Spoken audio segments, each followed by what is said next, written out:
அருட்பெரும் ஜோதி அருட்பெரும் ஜோதி தனிப்பெரும் கருணை அருட்பெரும் ஜோதி.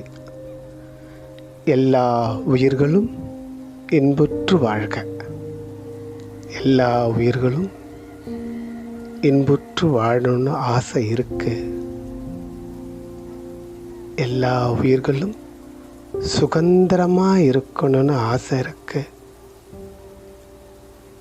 எல்லா உயிர்களும் தன்னிறைவு பெற்று வாழ்க்கையை ஆனந்தமாக கொண்டாடணும்னு ஆசை இருக்கு.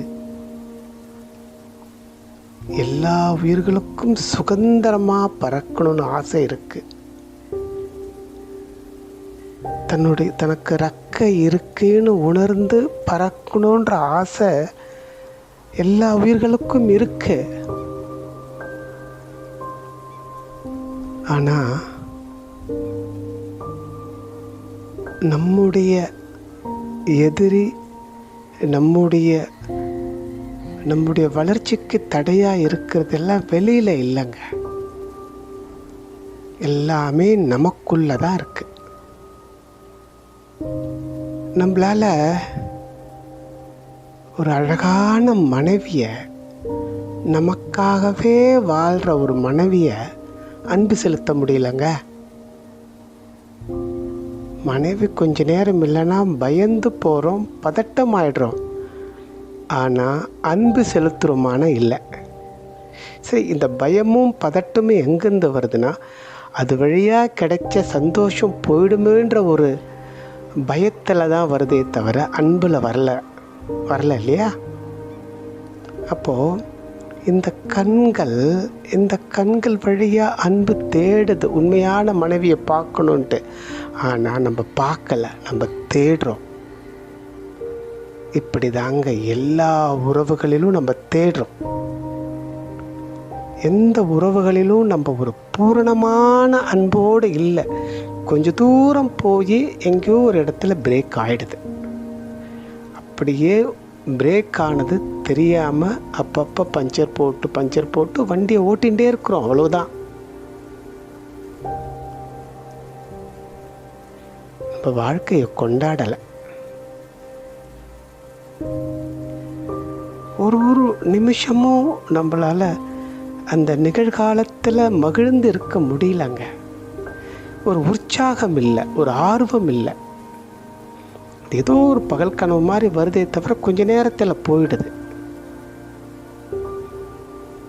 நமக்குள்ள ஒரு பூரணமான அமைதி இல்லை, ஒரு ஆனந்தம் இல்லை, ஒரு நிம்மதி இல்லை. ஆனால் இந்த இமேஜ் இதை பாதுகாத்துக்கிறதுக்காக நம்ம அழகாக நடிச்சுன்னு இருக்கிறோம். இந்த சினிமாலாம் ஒரு சின்ன கருவை அதை அழகாக டைரக்ட் பண்ணி அது ஒரு சினிமாவை எடுத்துருவாங்க இல்லையா? அந்த மாதிரி நம்ம இந்த இமேஜ் ஒவ்வொரு விஷயத்தையும் வச்சு அது ஒரு கற்பனை பண்ணி தன்னை ஒரு தனக்குள்ளேயே ஒரு சிறையை உருவாக்கி தானே அதுக்குள்ளே மாட்டிக்குது. சின்ன சின்ன சந்தோஷத்தில் மாட்டிக்குது, இல்லை அதிகப்படியான துக்கத்தில் மாட்டிக்குது. நீங்கள் சிந்திக்கணுங்க. இந்த உறவு தானே வாழ்க்கை. 1000 இருக்கட்டங்க. நம்ம எங்கே சுற்றினாலும் வீட்டுக்கு வந்துடணும்ல. வீடுன்றது நம்முடைய மிகப்பெரிய உறவு இல்லை. வீடுனா என்ன? அந்த வீட்டில் இருக்கிற அம்மா, அப்பா, அண்ணன், தம்பி, மனைவி, குழந்தைங்க, இவங்க தானே வீடு. ஸோ எங்கே சுற்றினாலும் நமக்கு இங்கே தான் நிம்மதின்னு தெரியுது. அதுக்காக தான் ஓடுறோம். ஆனால் அந்த இடத்துல நம்ம நிம்மதியாக இருக்கிறோம்னா அது ஒரு பெரிய கேள்விக்குறி தானே.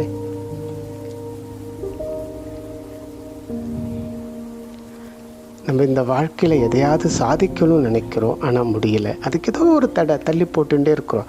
என்ன தடை? நமக்கே ஒரு கான்ஃபிடென்ட் இல்லை, நமக்குள்ளவே ஒரு பயம். நமக்கு நம்மளே வேணும்னு தள்ளி போடுறோம். நம்மளே ஒரு காரணம் சொல்லி தள்ளி போடுறோம். இந்த இயலாத நிலை, இந்த பயம், பதட்டம், இந்த ஒரு நமக்குள்ளேயே நம்ம ஒரு திருப்தி இல்லாதனால, நமக்குள்ளேயே நம்மளை நம்ம அதிகப்படியாக கண்டம் பண்ணிக்கிறதுனால உறவுகளோடு பேசும்போது நமக்கு ஈஸியாக கோபம் வந்துடுது. நம்ம மகிழ்ச்சியாக இருக்கும்போது எல்லாத்தையும் மறப்போம் மன்னிப்போன்ட்டு போவோம். பாருங்களேன், எவ்வளோ பேர் விஷயத்தை நீங்கள் ரொம்ப மகிழ்ச்சியாக ஆனந்தமாக இருக்கும்போது அட பரவாயில்லன்னு சொல்வீங்க. ஆனால் மகிழ்ச்சி இல்லாத போது தான் அங்கே சண்டை உருவாகுது. அப்போது நமக்குள்ளார நிம்மதியும் அமைதியும் மகிழ்ச்சியும் குதூகலமும் கொண்டாட்டமும் நமக்குள்ளே இருந்தால் உறவுகள் நல்லா இருக்கும்.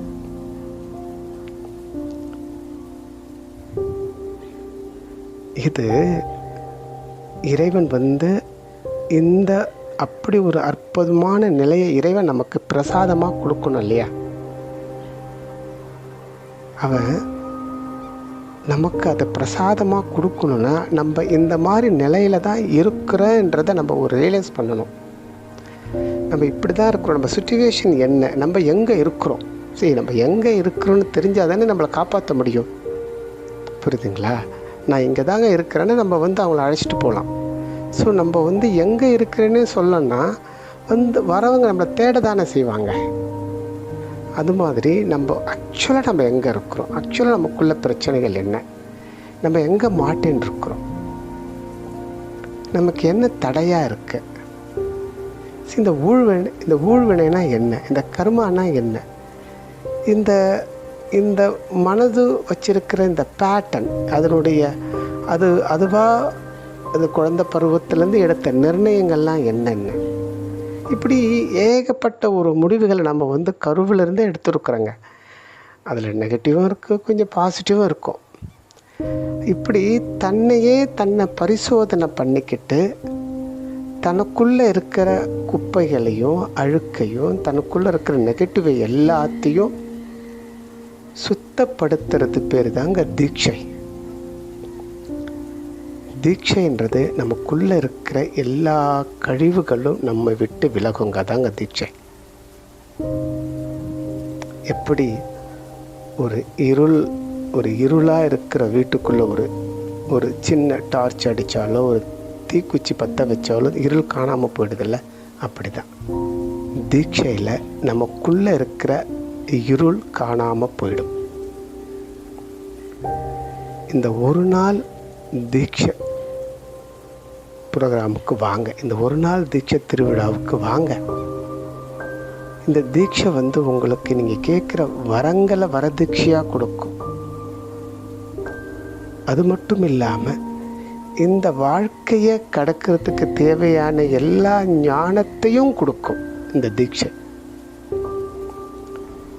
இந்த ஒரு நாள் நீங்கள் இந்த தீட்சையில் கலந்துக்கணும், இந்த ஒரு நாள் வகுப்பில் கலந்துக்கணும்னு ஒரு திடமான சங்கல்பம் எடுங்க. நீங்கள் முடிவு எடுக்காத வரைக்கும் நம்ம ஒன்றுமே பண்ண முடியாதுங்க. நமக்கு வேலைகள் இருக்கும். இந்த வேலைகள்லாம் எதனால் வருது? பயத்தினால நம்ம பயந்து ஓடின்னு இருக்கோம். பயந்தான் விட்டால் என்ன ஆகிடுமோன்னு. நீங்கள் தைரியமாக முடிவு எடுத்துகிட்டு வாங்க, ஒன்றும் ஆகாது. நீங்கள் தைரியமாக ஒரு நாள் தான் காலையில் ஒரு 8:30 மணிலேருந்து சாயந்தரம் ஒரு 7 மணி வரைக்கும் இருக்கும் இந்த ஒரு நாள் வகுப்பு. இந்த ஒரு நாள் வகுப்பு பல ஜென்ம பயணங்கள் இருக்கு இல்லையா, அதிலிருந்து நமக்கு ஒரு பூரணமான விடுதலை கிடைக்கும்.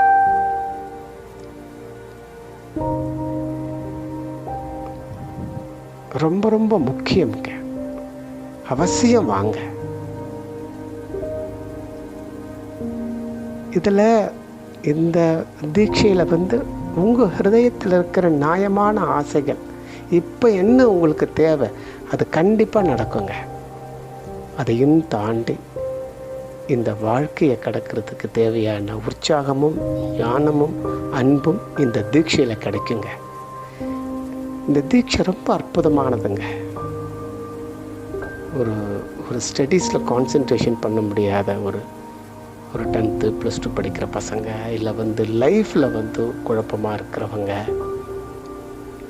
அல்லது உறவுகளில் குழப்பமாக இருக்கிறவங்க, இல்லை மன கஷ்டத்தில் இருக்கிறவங்க, இல்லை பொருளாதார சிக்கலில் இருக்கிறவங்க, இல்லை தனக்குள்ளவே ஒரு பயத்தில் மாட்டின்னு இருக்கிறவங்க, ஒரு தெளிவில்லாமல் குழப்பத்தில் இருக்கிறவங்க, யாராக இருந்தாலும் வாங்க. கண்டிப்பாக இந்த தீட்சையில் உங்களுக்கு ஒரு விமோக்ஷனம் பிறக்கும், ஒரு பொருளாதார சுதந்திரம் உருவாகும், தனக்கும் ரெக்கை இருக்குன்றதை உணர்ந்து பறக்க ஆரம்பிச்சுடுவீங்க.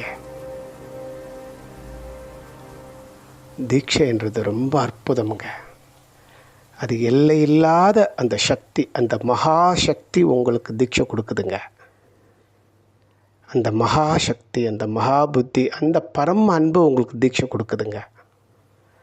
அப்படிப்பட்ட ஒரு தீட்சையில் உங்களுக்கு என்ன கிடைக்காதுன்னு நினைக்கிறீங்க? உங்களுக்கு எல்லாமே கிடைக்குங்க. ஒரு நாள் தீட்சை வகுப்பில் அவசியம் கலந்துக்குங்க. நன்றி.